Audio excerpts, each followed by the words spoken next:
bagaimana supaya hati dan pikiran kita selalu merasa tenang, Bu ya? Karena kita sebagai manusia biasa dalam menghadapi cobaan hidup masih suka gelisah, Bu ya. Ya, terima kasih, Bu ya. Wassalamualaikum warahmatullahi wabarakatuh. Waalaikumsalam warahmatullahi wabarakatuh. Pertanyaan sedikit. Sebetulnya ketenangan itu adalah dia bicara bagaimana hati dan pikiran saya agar tenang. Tenangnya hati dan pikiran bukan dengan tenangnya jasad. Maka yang perlu ditata adalah pikiran dan hati. Bukan berarti ketenangan hati itu adalah karena banyaknya duit, bukan. Itu orang kaya juga gelisah kok kadang-kadang. Bukan ketenangan batin itu karena suaminya ganteng, tidak. Atau istrinya cantik, bukan. Jadi memang ketenangan murni di dalam hati kita. Nah, tinggal sekarang itu bagaimana agar hati itu tenang. Jawabannya sederhana, hati dan pikiranmu kau sambungkan dengan apa dan siapa. Kalau hati dan pikiranmu engkau sambungkan dengan sesuatu yang bikin gelisah, ya gelisah. Coba. Kalau hati dan pikiranmu, orang boleh mencari dunia, tapi tidak boleh menggantungkan hatinya dengan dunia tersebut. Sehingga kalau orang menggantungkan hatinya, mengikat hatinya dengan dunia, lihat, di saat tidak mendapatkannya dia gelisah. Di saat mendapatkannya hilang pun susah. Ada orang duitnya hilang tenang saja kok, ajib. Karena dia tidak mengikat hatinya dengan dunia tersebut. Maka dengan Allah lah itulah. Ketenangannya ada dengan Allah. Kalau sudah orang dengan Allah, duitnya hilang nggak susah, malah ngasih 1 miliar bangun pondok. Coba. Lah kok bisa ini? Coba yang hatinya nggak sambung dengan Allah, 1 miliar ini buat abemat 2. Dapat tambah gede duit saya. Tapi enggak, hatinya tenang, kehilangan duit 1 miliar kok. Ini duitnya jatuh 100.000, puyengnya setengah mati, nangis-nangis. Nah, ini urusannya hati kita dengan siapa? Nah, kalau sudah urusan kita hati kita dengan Allah, mudah. Allah, apapun. Di saat dia sakit, lihat, sakit jasadnya sakit, tapi kalau dia kenal Allah, dia akan tahu bahwasanya akan ada imbalan di hadapan Allah Subhanahu wa taala. Maka rasa sakit akan terreda dirasakannya, menjadi tidak separah, tidak semakin sakit. Sama itu loh, kok jauh sekali imbalan di akhirat, kok lama banget ya. Itu saja ibu yang hamil tua nggak bisa melahirkan, bawa ke dokter, ambil pisau dokter, buka perut saya. Aduh, dengan senang hati dia sakit, lihat banyak, senang. Ada sesuatu yang lebih menyenangkan dia. Apakah dia susah? Ya enggak. Begitulah sebetulnya ujian dari Allah di dunia ini. Tergantung harapan kita tuh di mana.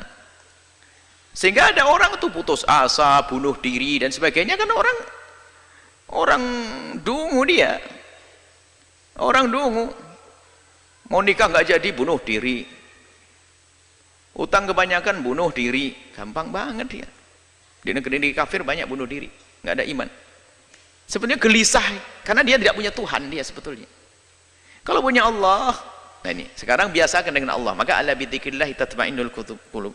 Mengingat Allah menjadikan tenang hati. Bukan kegembiraanmu adalah dengan dibalik tumpukan harta. Coba kita melihat, kita menemukan orang di kampung-kampung sangat sederhana, gaji sehari untuk makan sehari.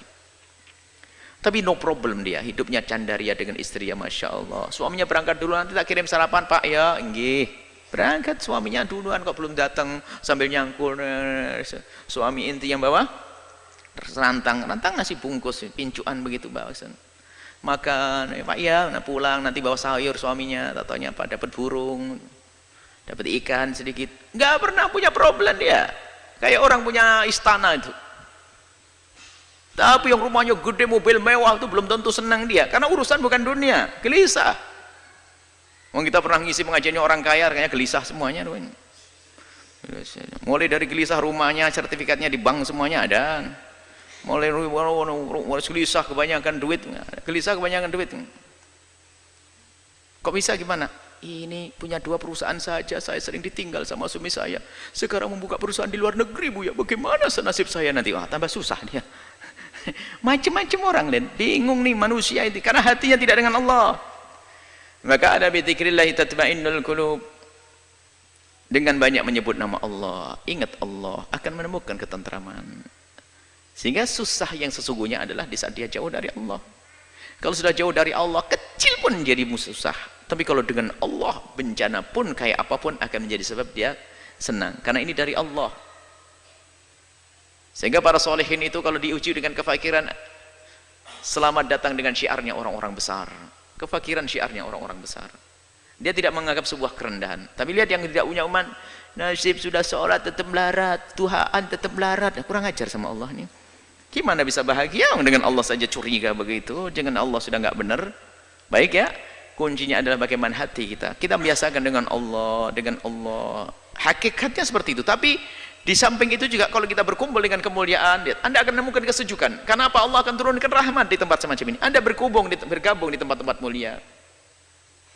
Biarpun secara zahir tidak langsung hiburan itu disajikan. Misalnya kalau orang ahli maksiat kan hiburannya adalah di tempat disko dan sebagainya, ketawa-ketawa. Kata sesaat itu susahnya panjang. Senang kelihatannya, tapi tidak tahu bahasa dia akan menemukan kesusahan yang panjang.